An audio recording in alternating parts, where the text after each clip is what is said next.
I'm going to talk about trust in the digital age. And I'd like to put out an idea there. I'd like to try and change a narrative that really has taken hold in society, that trust is in a state of crisis.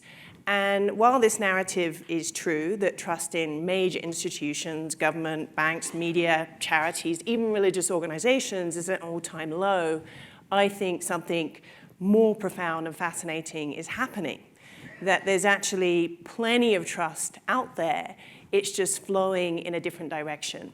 That we are entering a massive trust shift from institutions to individuals, and that we're starting to see that the consequences of this shift are both good and bad. So that's the topic we're going to explore today. It's going to be quite interactive. I'd like to just start by getting a little bit of a feel for you. So this is a very simple, quick exercise. I'd like you to raise your hand if you have ever been a guest on Airbnb. So most of the audience. And do we have any Airbnb hosts?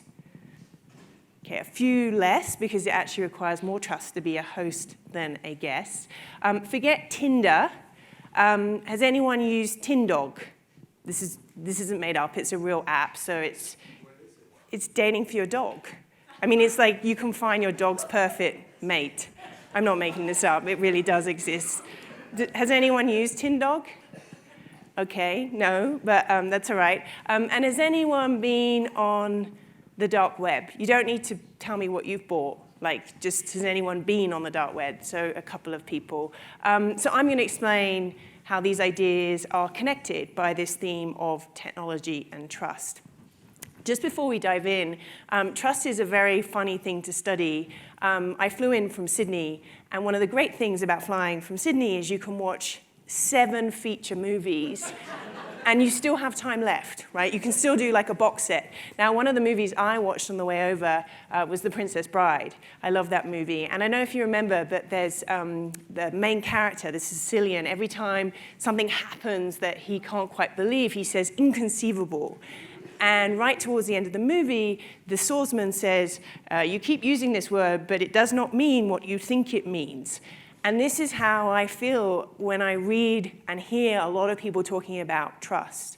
Now, the way many people think and talk about trust is they talk about it as an attribute or a value. Other people think of it like an asset, a strategic asset that can be managed by governance and communications and marketing. And it's not that trust isn't these things. Trust can be these things. But this isn't the way trust works in the world. In order for trust to become an asset, in order for trust to be an attribute, it works as a continual process. And one of the really interesting things you hear about trust, and you hear this with many organizations, particularly in a crisis, is they say, we're going to rebuild trust, which is a very strange thing to say, because trust is something that is given to you. You can't decide to rebuild trust. You can decide to be more trustworthy. Other people decide whether to give their trust. So this is kind of the frame and the way I think about trust. I think about trust as a continual process of something that is given to you. And I started thinking about this from a really, really young age, because the issue is that we can often give our trust to the wrong people and the wrong places. Now, I started thinking about this around the age of 5. Now, I'm sure at the age of 5, I didn't say I want to study trust, but something very interesting happened in my life that was a real demonstration of how we can make very bad trust decisions. So my mum decided she wanted to go back to work, and she needed to hire someone to look after my brother and I. Now, anyone who watches Downton Abbey will know that there's this magazine in England called The Lady. And The Lady is a very strange magazine because it's where high society, like hire nannies and gardeners and butlers. And I don't know why, but my mom decided that she was going to place an advert in The Lady. And I'll never forget the woman who came into our house. She was a woman called Doreen. And she had this big mop of curly hair, and she wore these big glasses. She had this very, very thick Scottish accent. And the thing I remember so distinctly is that she was wearing a navy uniform with a bonnet, because she had told my parents the reason why she wanted to be a nanny was that she loved helping people and that she was a member of the Salvation Army. Now, all these things, the Scottish accent, the glasses, the Salvation Army uniform, they are what we call trust signals. And trust signals are very important. They are clues or symbols that we knowingly or unknowingly use to decide whether someone is trustworthy or not. Now, the unfortunate thing is that some signals are louder than others. And very untrustworthy people often know how to manipulate these signals. Now, Doreen lived with us for almost 10 months, and I remember her being very cheerful and reliable and fun to be around, and there wasn't anything really strange about her. And then one weekend, she disappeared. And by Sunday night, my parents were quite worried. So they went round to our neighbor's house, and his name was Mr. Luxembourg, because our nanny was friendly with their nanny, and said, "You wouldn't know where Doreen is by any chance?" And he said, "Well, it's really funny that you've come round because I've just found out that your nanny and our nanny are running the largest drugs ring in North London." Now, my parents at this point are hoping she doesn't come home, right? And they search her room, and there's all kinds of things you do not want to find in a house when you're looking after young children. But what happened next is really so unbelievable that you have to trust me it's true, because it is true. So 3 days later, there's a knock at the door, and the police come round, and they arrest my dad. And my dad's like, "Why are you arresting me?" And they said, "Well, Doreen has robbed a bank. She's been involved in an armed robbery, and she's used your silver family Volvo estate as the getaway car," right? So now, I love this story. I love this story because I like to remind my parents that they left me in the care of a drug-dealing armed bank robber for more than 10 months of my life. But the reason why I love this story is that it's a perfect illustration of why we often make bad trust decisions. My parents, they are actually smart people. They are usually quite rational people, but they thought they had enough information to make a decision about Doreen, when in reality they faced something called a trust gap. And this is so important when it comes to trust, that the illusion of information can be far more dangerous than ignorance. As one of my favorite trust theorists puts it, his name is Diego Gambetta, he says, trust has two enemies, not one: bad character and poor information. So one of the things I started to become really fascinated with in my research was how technology could help solve these problems. Could technology make us smarter about whom we trust? Or is technology speeding up trust and encouraging us to give our trust to the wrong people and the wrong places? Now, I think this is a really important, profound question that is having implications and consequences in all different areas of our lives. And one of the reasons why I think this is an important question is because there's this narrative, this almost moral crisis that trust is being eroded. And it's really easy to see why. Because we open the papers every single day, and there is some kind of major incident of trust breaking down, of our faith and confidence in institutions and big systems being eroded. Now, while this narrative is true, there are lots of issues with it. Now, let me point out one, and we're going to do a quick exercise. Now, I didn't make him this orange, right? This really is the screen. This wasn't intentional. So we're going to do a quick exercise. It has an important point. So it's called a trust barometer. And the way it works is you each get to boo, right? And you can only boo once. And you have to pick the person on this slide that you think is the least trustworthy. So you can pick Harvey Weinstein, you can pick President Trump, or you can pick Sophia the robot, okay? So if you think Harvey Weinstein is the least trustworthy person on this slide, boo now. If you think President Trump is the least trustworthy person on this slide, boo now. Okay. If you think Sophia the robot, and for those of you who don't know, it's really fascinating. Sophia is actually the first robot to receive citizenship in all places, Saudi Arabia. So if you think she is the least trustworthy person on this slide, boo now. Okay, so we should be a little bit worried that the president is less trustworthy than a robot, but it's going to be okay. So we're going to do this exercise in reverse.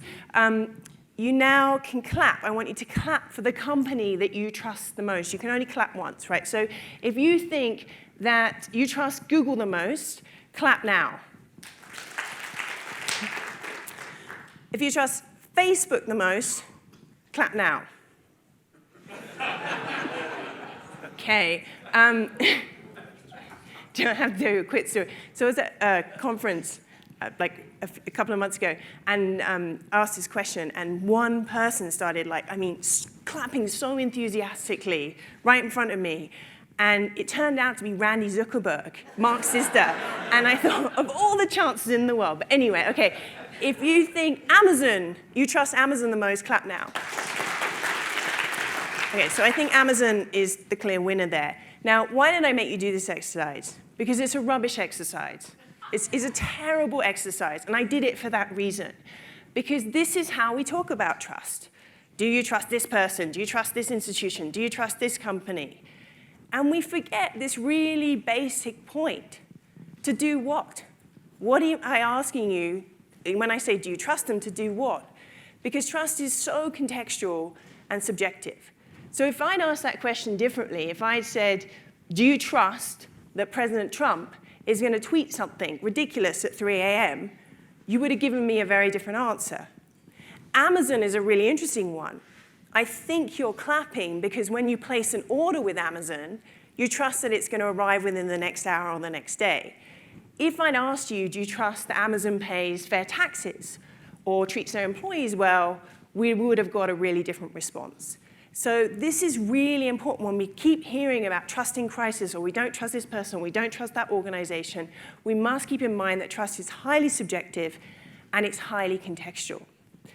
But I think there's something more structural going on.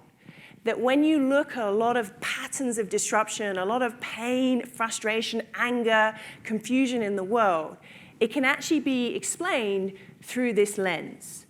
That think of trust slightly differently. Think of trust like energy. And energy, as many of you will know, can never be destroyed. Energy is always changing form. And this is what's happening to trust right now. And the reason why this is so profound is if you look back in human history, this has only happened twice before.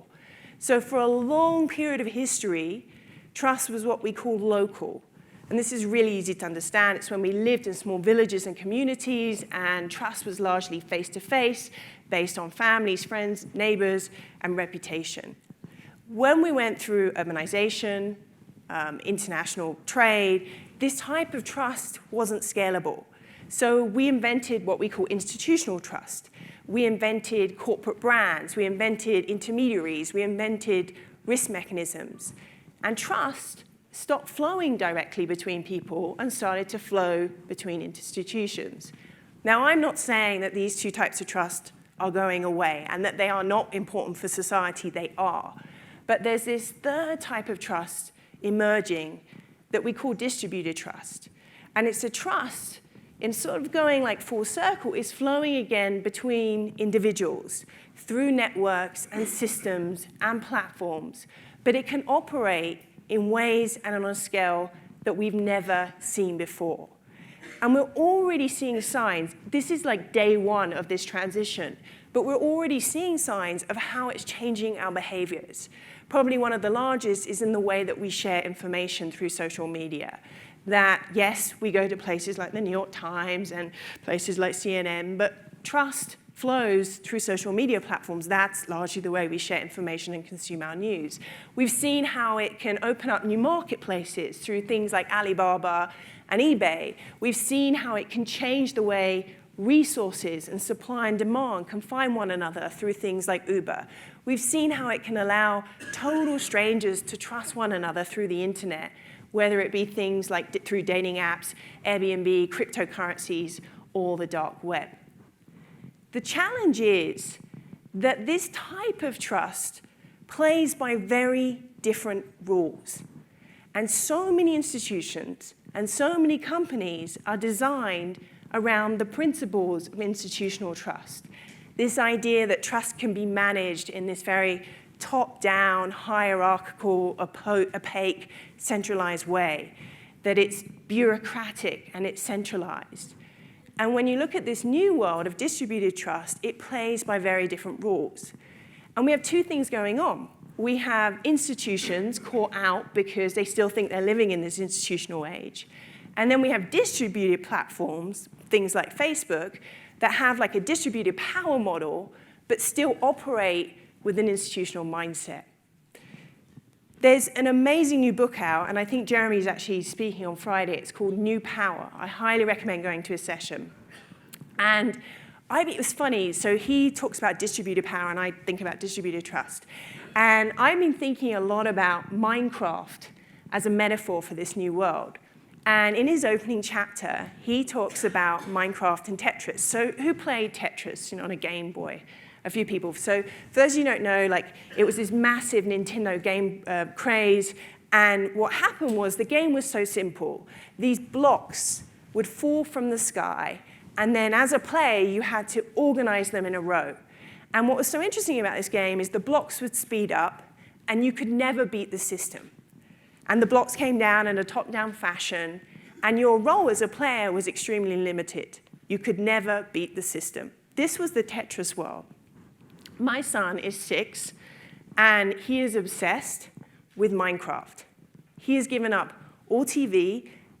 He has 1 hour in the evening, right? And all he wants to do is play Minecraft. And I was watching, do any of your kids play Minecraft? It should be called like Minecraft. This game is so addictive. And he has a younger sister, and it's really interesting listening to their conversations, because it's like, did you capture the bunnies? Did you tame the wolves? This game is so confusing. So I said to him, Jack, I don't understand how this game is played. I don't understand the rules of the game. He's 6 years old. And you know what he said to me? It's my world and my rules. Now, in that sentence, it says everything. I grew up in a Tetris world.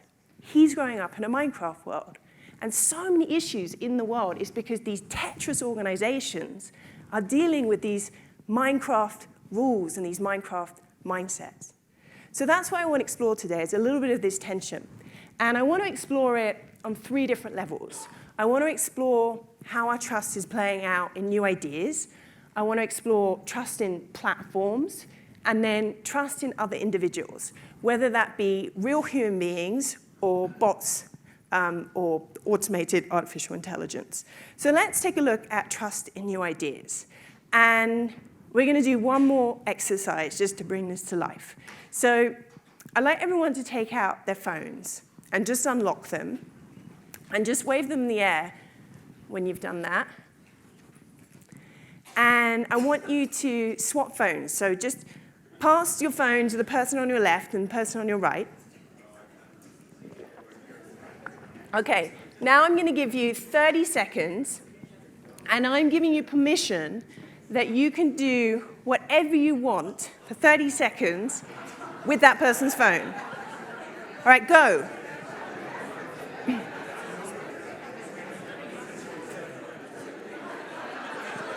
Why did I make you do this? So I made you do this for a couple of reasons, right? So what's really interesting about this exercise, and one of the reasons why I love studying human behavior, is because we love to believe that we're really complicated and different, but we're actually very predictable. And watching you fall into sort of 3 distinct groups. The first group, I say this with all due respect, you either pretend you don't have a phone, which I do not believe, right? Or you're too far from another person, or you're just not going to play, right? The second group, which is the majority of you, are the ones that are kind of nervously laughing, because this is what we do when we're slightly uncomfortable. And you give the phone, but you're not really playing because you're looking at the other person. and you're like asking them for permission to tap anything on that phone, right? And then there's a third group of you, I won't point to you, and you are the anomalies, the minority, and you have a very different relationship to this exercise. So you take that phone, your head's down, and you're tweeting, like someone was messaging, Instagramming, I don't know what, but you had a very different relationship to that phone. You went straight into that phone. And this exercise in itself, it illustrates how we all have this thing called a risk propensity. And risk propensity is very important when it comes to trust, that we all have a different propensity to take risks. Now, why is this so critical? Well, when we take a risk to do something new or to do it differently, it's what we call a trust leap. And some of us have a different propensity to take trust leaps. Now, trust leaps are really interesting themselves to study because we've been leaping as human beings from the beginning of time, right? We're really good. This is how society progresses. This is how innovation happens.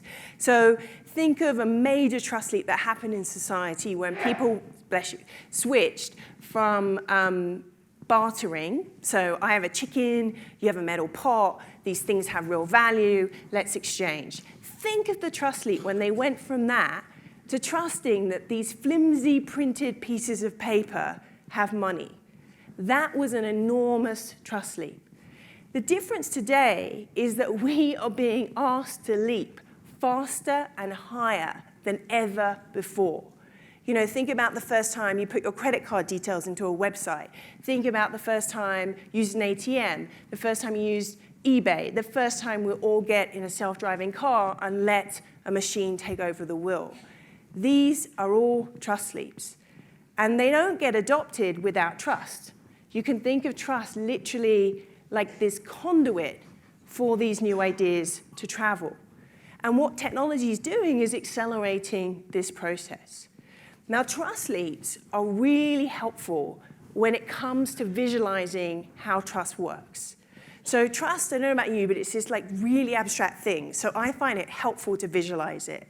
Now, what's interesting about trust is, yes, it's very contextual and subjective, but it works in the same way. So whenever you're asking someone to trust, you've basically got two states involved. You've got a known state, which is where human beings love to be, like a place of certainty, a known outcome. And then you've got an unknown state. Now, this could be a new boss. It could be a stranger you've just met. It could be a new restaurant you're going to, a new product you're being asked to try. It could be a new system, a new app. It could be anything. The line between these two things is what we call risk. So risk is how we manage uncertainty in our companies and our organizations, in our lives. It's how much tolerance we have for that uncertainty and the potential loss. But risk isn't what enables human beings to act. It's not what enables human beings to place their faith in someone or something unknown. That remarkable force is trust. And so this is why the easiest way to think of trust is that it's a bridge between the known and the unknown. It's like the social glue that holds society together. So this is why I define trust in a very simple way.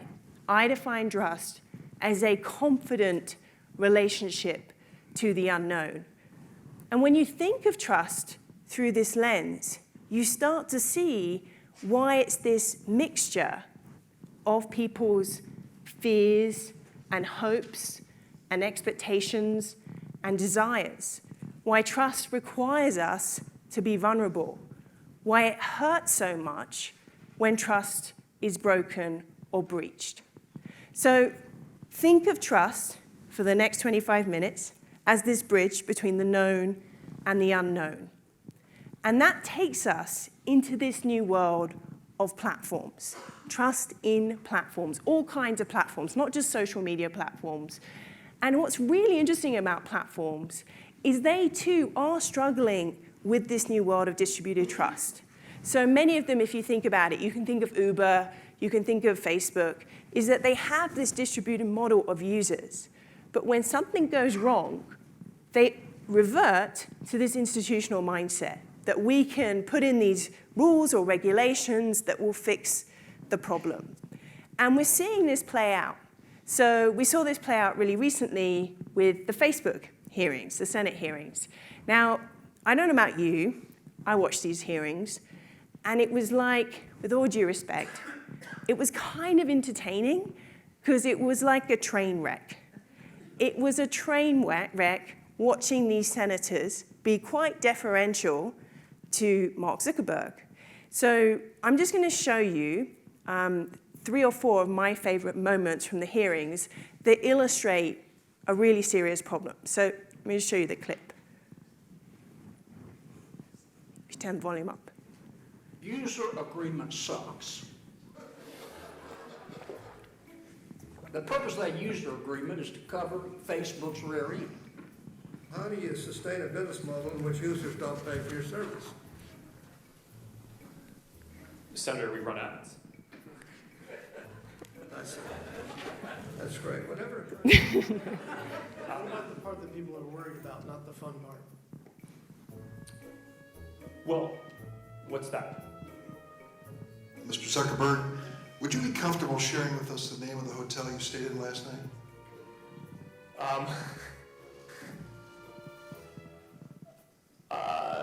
No.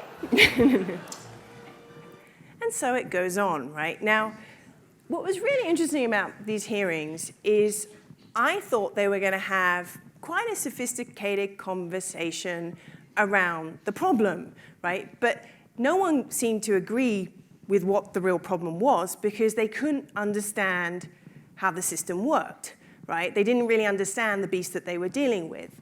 I also thought they were going to have a really interesting discussion about social responsibility, the accountability of platforms in this new age of distributed trust, and to really talk about these two sides of the equation. So what is the role of technology platforms in terms of being proactive? So this is where they largely say they need to focus their efforts, that their responsibility is on reducing the risks of bad things happening, whether that be fake news, trolls, misinformation, whatever it may be.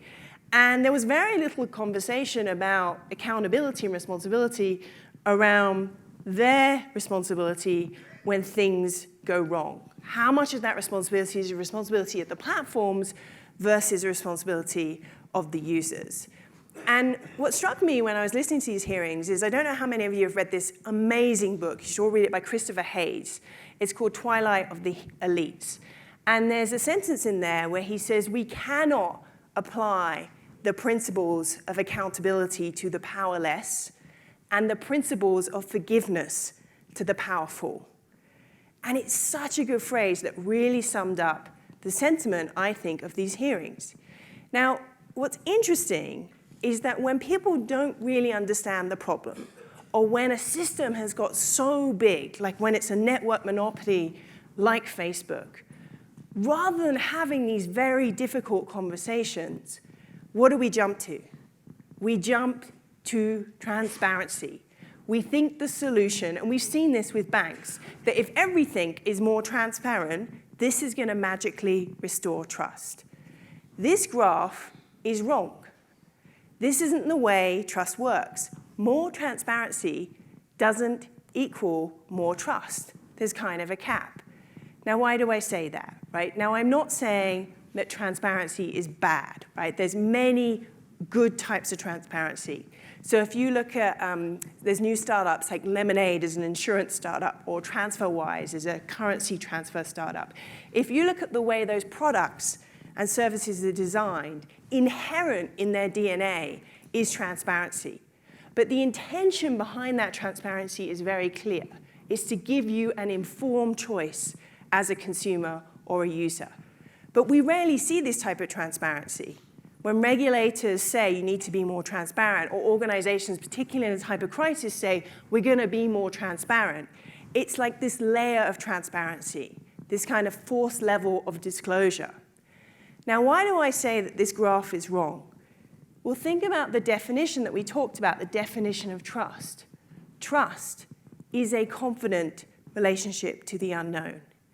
If we need things to be transparent, we've kind of given up on trust. Highly transparent societies, highly transparent. Think of personal relationships, friends that you might know where they need to know every single thing about their partner. Organizations where you have mass CCs on emails or like 22 people in a meeting, all in the spirit of transparency. These are low trust organizations. So I think one of the dangerous things that's really taken hold, that's become part of this narrative that trust is in crisis, is that if everything becomes more transparent, as a society, we're going to have more trust. I think this is a terrible end goal. Transparency isn't this moral high ground. It's actually the opposite of building a high trust society. So if this isn't the end goal, what can we focus on? The solution is so simple. It's being more trustworthy. How do we find and hold people to account so they're more trustworthy? Now, the reason why this is actually a more tangible goal is there is a real science behind what makes another individual trustworthy. And it comes down to these 4 traits.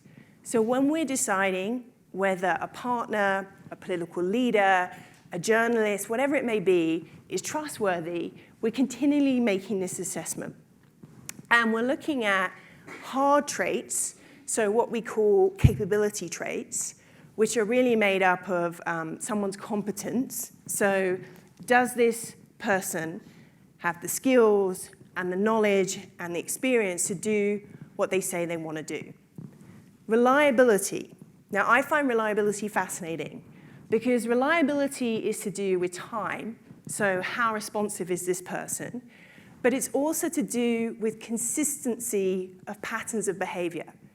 Now, I don't know, I've experienced this with team members, right? Like some days they show up and they are absolutely brilliant. And other days it's like you've got a different human being. Now, we all have bad days, but when a human is really inconsistent in their behavior, this is really bad for trust. So these are what we call the hard traits, the capability traits, the how traits. And what's really interesting is I think about the way we often interview, and many of the questions tend to be around these capability and reliability traits. But where someone really shines, or where trust is really held, is actually on the right-hand side, on character. And this really comes down to 2 things. Benevolence, which is about empathy, and how much this person genuinely cares. And then there's integrity. Integrity is like the holy grail. If you think about situations, it can be political situations, romantic situations, all kinds of situations, where trust wobbles is when integrity breaks down. Go back to the Facebook example. Integrity is not just about honesty and fairness. Integrity is about a fundamental question. Do your stated intentions align with mine? Do your intentions align with mine? And when there's a misalignment of intentions, or when we fool people or inauthentic about our intentions, that is corrosive to trust. Now, these 4 traits, they're very hard to assess in humans. And as I said, untrustworthy people are very good at manipulating, sending signals that confuse us around these traits.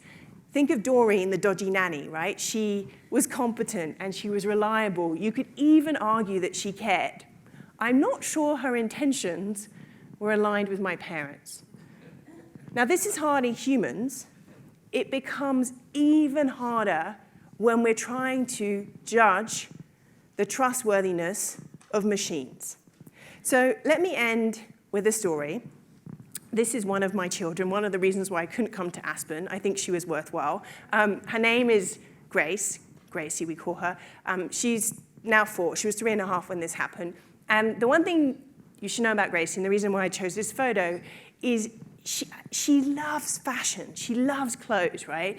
And any of you got kids will know that if you try and interfere with that process of them getting dressed, they move backwards, right? So they put the clothes on and then they put the clothes off, and I swear they walk backwards. So we have to allow 20 minutes in the morning for her wardrobe changes and her accessories. So she's wearing 2 tiaras, not 1, to go to preschool, right? Now, the important part of this is that I cannot have any say in Gracie's choice of clothes. This is a bad start to the day. And so I tried this experiment with Gracie where I introduced her to Alexa. And I put Alexa down on the kitchen table and I said, Gracie, I want you to meet Alexa. And she said, this is the first thing she said, she goes, is she like Siri?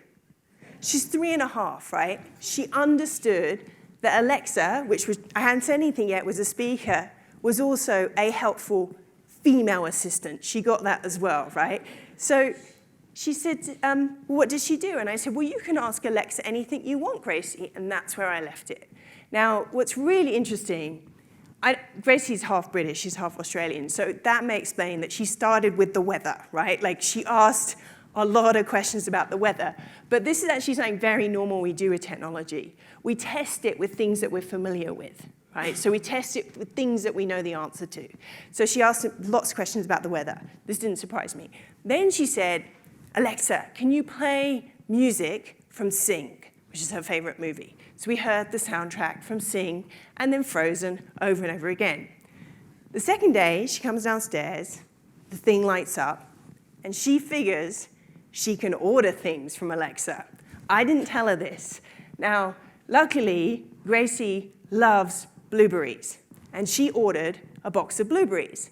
And she couldn't believe when they arrived, right? Like, any of you got young children will know they have no power and control in their life. So she can speak to a speaker, and these things are going to arrive at her home. It was like magic. But the really interesting thing happened on day 3. So she came downstairs, and she usually says good morning to me and her brother and her dad. The first person she said hello to, good morning, Alexa. What should I do today? Now, kind of outsourcing the decision, but she then stood in front of Alexa and said, what should I wear today?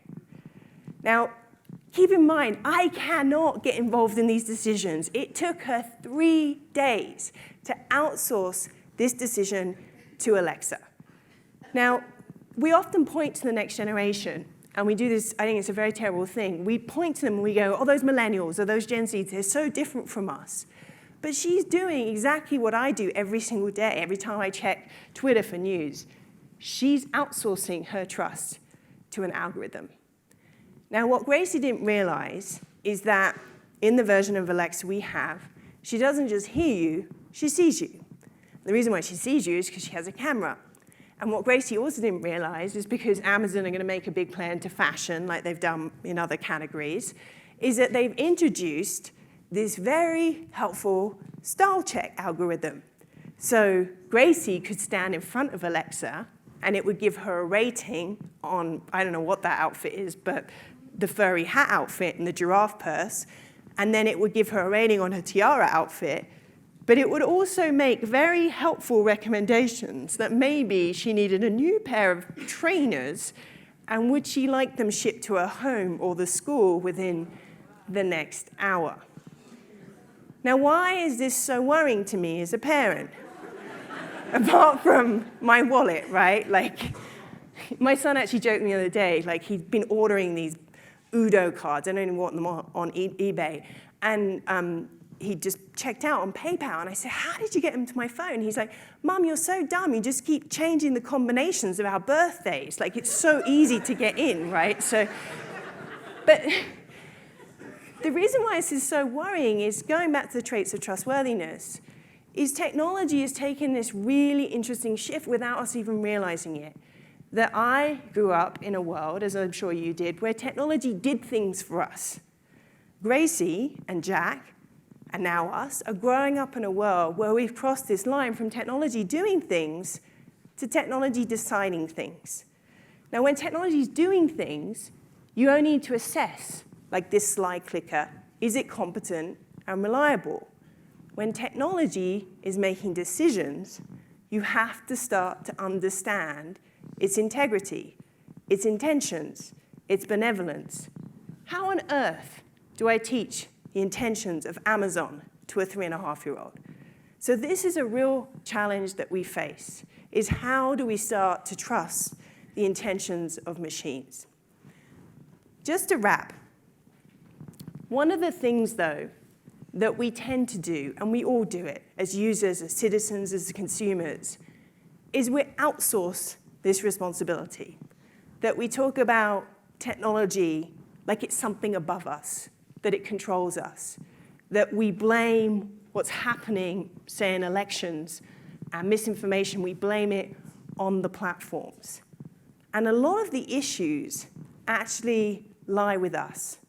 Because one of the things that we do in our lives, one of the reasons why many of us even have Alexa in the bedroom, you know, I have a friend, she's very tech savvy. She has Alexa in the bedroom because she likes to know the weather first thing that she wakes up, is we let convenience trump trust in so many areas of our lives.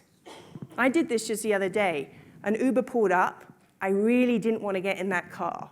I looked at the thing, it said 4.7. I was really late. I jumped in the car. I let convenience trump trust. And so one of the things I think we need to do, and this is actually an empowering way of thinking about fixing problems, is to slow down. We are living in an age of trust on speed. And efficiency and speed are the enemy of trust. Trust actually needs some friction. It needs for us to find the right information, to ask the right questions, to slow down and to say, is this person, is this thing, is this product, is this piece of information, is it worthy of our trust?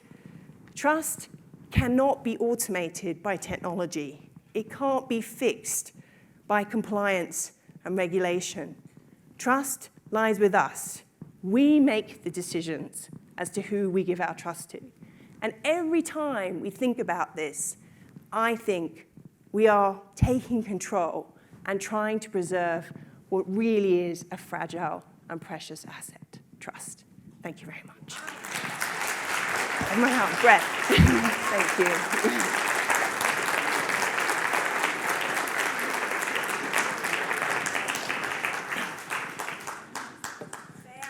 Oh, thank you. I have to be honest. My breathing in this altitude, like, it's really hard, right? Like, anyway, so thank you very much. Like, we've got some time for some questions. So this gentleman here. Yeah, very good. Just wait for the microphone. I'm really surprised. Stefan Edlis. I'm quite surprised when you talked about trust as transparency is the enemy of trust. No. I have a feeling. Let me finish my point. If I say 2 + 2 is 4, trust me, it's not necessary. Am I right? How much trust do we really need to get through life? No, so you're partly right, and then I'm going to contest something you said. So 2 + 2 = 4. There's no risk. There's no trust required. This is really important. Not all things in our life require trust. When there's any kind of uncertainty, any risk or vulnerability, that's where we need trust. But there's very few absolute truths. So trust is often required in transactions and relationships and actions, right? I didn't say transparency is the enemy of trust. I said efficiency is the enemy of trust. What I was saying is that we often say more transparency equals more trust, that these two things are like brother and sister. And that's not the case. If you need for things to be really transparent, you're actually in a low trust state. This gentleman here, right in the middle.